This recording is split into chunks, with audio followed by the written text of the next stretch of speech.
Bismillahirrahmanirrahim. Assalamualaikum warahmatullahi wabarakatuh. Alhamdulillahirabbil alamin wa bihi nasta'inu ala umuri dunya waddin wassalatu wassalamu ala asrofil anbiya'i wa mursalin wa ala alihi wa sahbihi ajmain amma ba'du.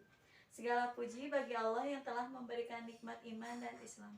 Salawat serta salam semoga tercurah limpahkan kepada junjungan alam Habibana wa Nabiyana Muhammad sallallahu alaihi wasallam beserta keluarganya, sahabatnya, dan kita sebagai umatnya.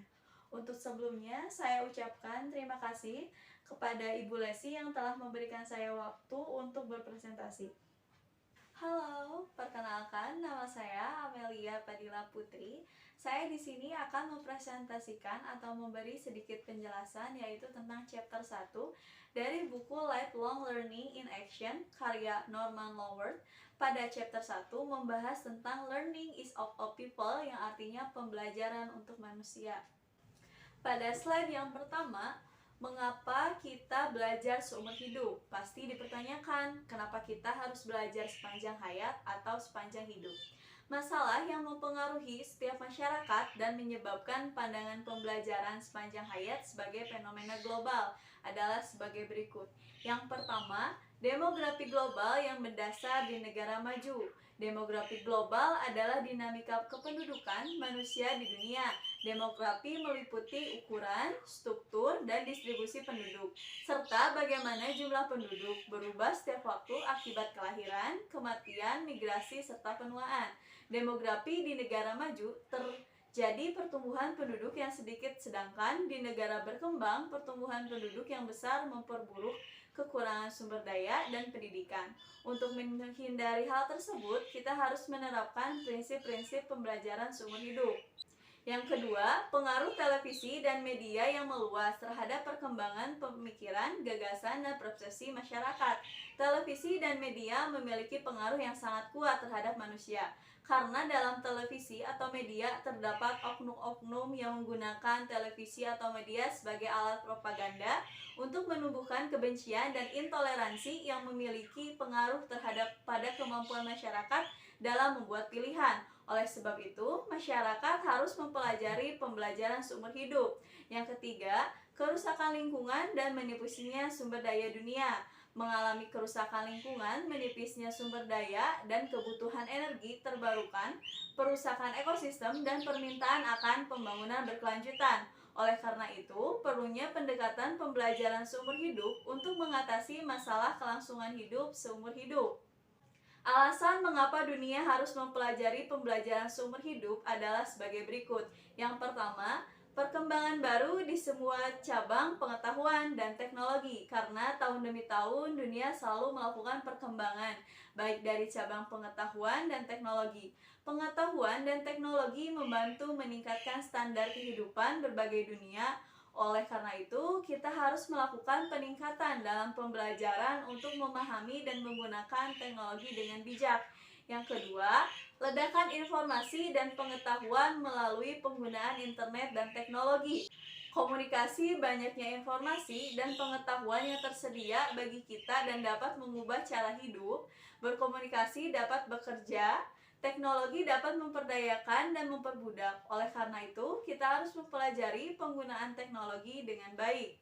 Yang ketiga, mempertahankan lapangan pekerjaan. Untuk mempertahankan pekerjaan, kita harus berketerampilan tinggi dan menguasai teknologi. Oleh karena itu, kebutuhan kita harus meningkatkan kebutuhan akan pendidikan dan pelatihan seumur hidup. Yang keempat, meningkatkan individualisasi. Maksudnya adalah lebih fokus pada pengembangan pribadi dalam rangka mewujudkan potensi manusia yang kreatif mengarah pada kebutuhan untuk pengembangan lebih lanjut. Struktur pendidikan yang didasarkan pada pemahaman, toleransi, dan kontribusi kepada masyarakat. Untuk selanjutnya akan membahas tentang individu dan komunitas. Individu pada tahun 1980 munculnya megatrend yaitu Trump of the Individual yang artinya kemenangan individu. Tetapi menurut Ranson, Rewolski, dan Strain, yakni there is no solidarity learning, we can only create our worlds together, yang berarti kemampuan diri yang terbuka selalu dan bertumbuh dari interaksi dengan orang lain. Sementara tanggung jawab masih dan akan selalu pada individu untuk memutuskan pembelajarannya. Sedangkan komunitas, arti komunitas sendiri secara entitas geografis, yakni seperti learning city atau kota belajar atau sekelompok orang dengan tujuan atau minat yang sama. Menurut Jan Vincent, gagasan tentang learning environment agar komunitas belajar muncul dan berkembang dan bagi anggota komunitas pembelajar untuk berpartisipasi secara fleksibel dan bergerak di antara mereka dan agar mereka memahami konsep untuk menempatkan individu ke dalam lingkungan belajar terintegrasi yang mencakup keseluruhan faktor politik, sosial, psikologis, budaya, pendidikan, dan lingkungan sebagai pengaruh dan sumber daya yang dapat mereka ambil. Untuk selanjutnya adalah the growth of lifelong learning, artinya pertumbuhan pembelajaran seumur hidup.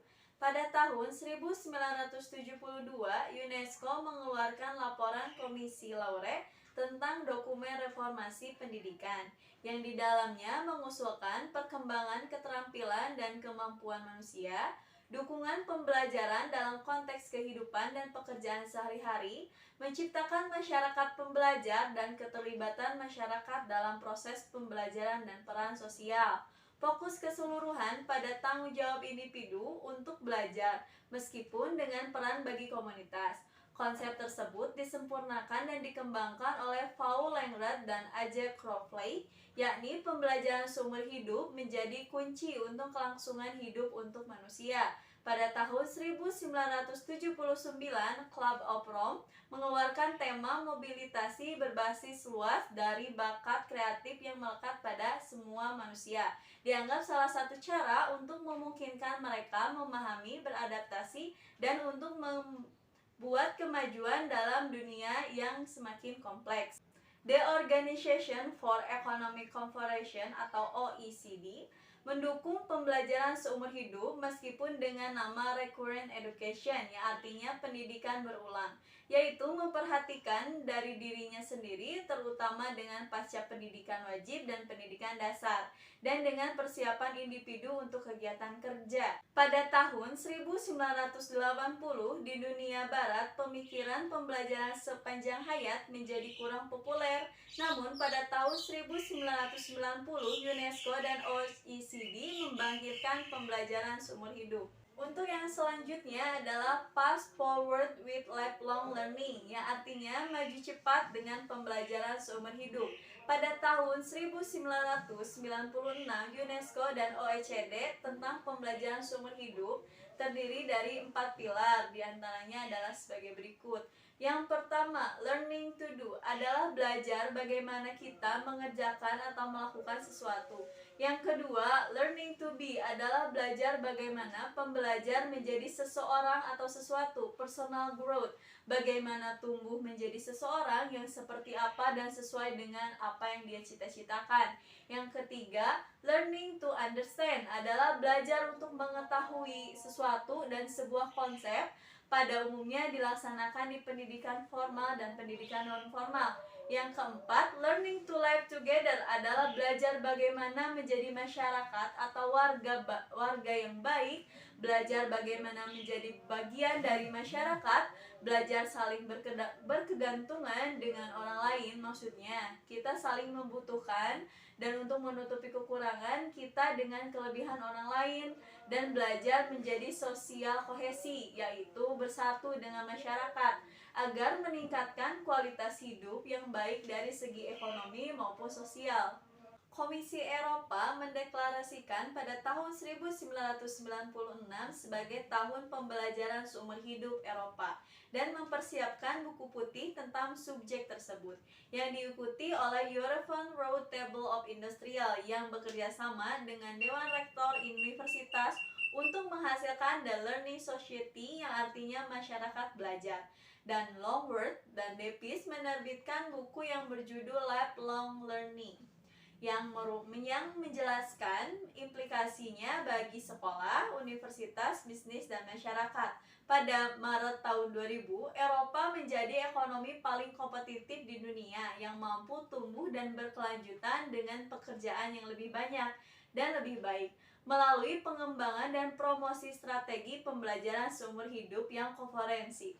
Komisi menyelenggarakan seminar, masukan kebijakan yang hasilnya diterbitkan dalam Memorandum of Lifelong Learning for Active Citizenship in Europe of Knowledge atau Memorandum tentang Pembelajaran Seumur Hidup untuk Kewarganegaraan Aktif Eropa pada bulan Desember tahun 2000 dengan tegas menyatakan pembelajaran seumur hidup tidak hanya aspek pendidikan dan pelatihan saja, tetapi harus menjadi prinsip pedoman untuk penyediaan dan partisipasi di seluruh kontinum penuh konteks pembelajaran. Seperti yang disebutkan tadi, kita membahas tentang memorandum.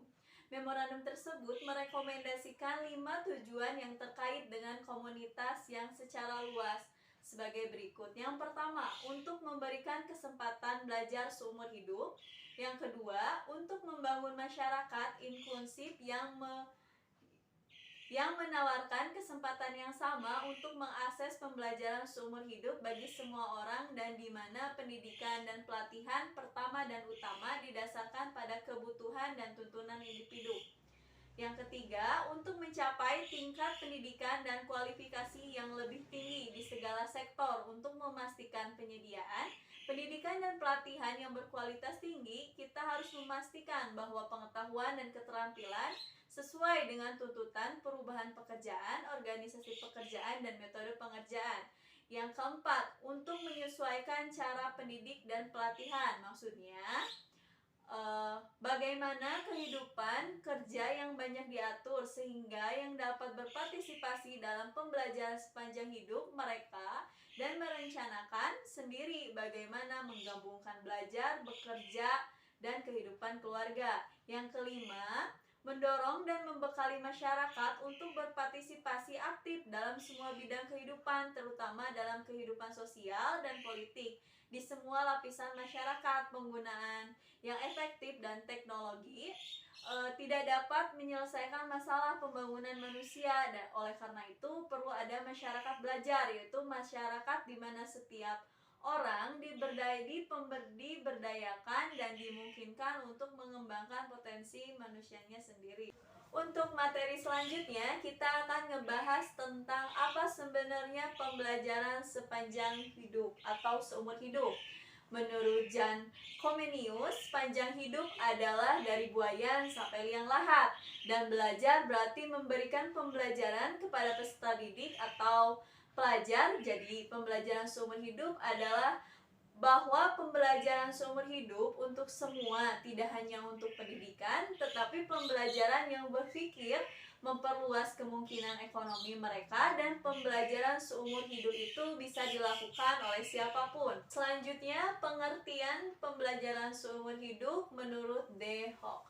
Pembelajaran seumur hidup mengubah sistem dari sistem di mana guru penyedia pembelajaran menyediakan kursus bagi mereka yang membutuhkannya atas dasar apa yang mereka penyedia pembelajaran anggap mereka butuhkan, digantikan dengan sistem pembelajaran seumur hidup di mana setiap orang menjadi sasaran yang terus menerus sepanjang hidup dan yang mereka berfokus pada kebutuhan dan tuntutan peserta didik itu sendiri. Apabila pembelajaran seumur hidup itu tidak dilakukan oleh negara, kota, atau organisasi, akan beresiko mengalami penurunan ekonomi dan ketidakstabilan sosial. Jadi, bisa kita simpulkan bahwa pembelajaran seumur hidup penting untuk semua manusia, karena dengan belajar seumur hidup, kita meningkatkan kualitas hidup, baik dari segi ekonomi maupun sosial, dan juga agar kita bisa beradaptasi dengan dunia yang semakin kesini permasalahannya menjadi semakin kompleks,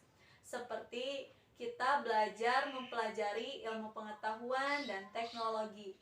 Sekian dari saya, mohon maaf bila ada kesalahan. Wassalamualaikum warahmatullahi wabarakatuh.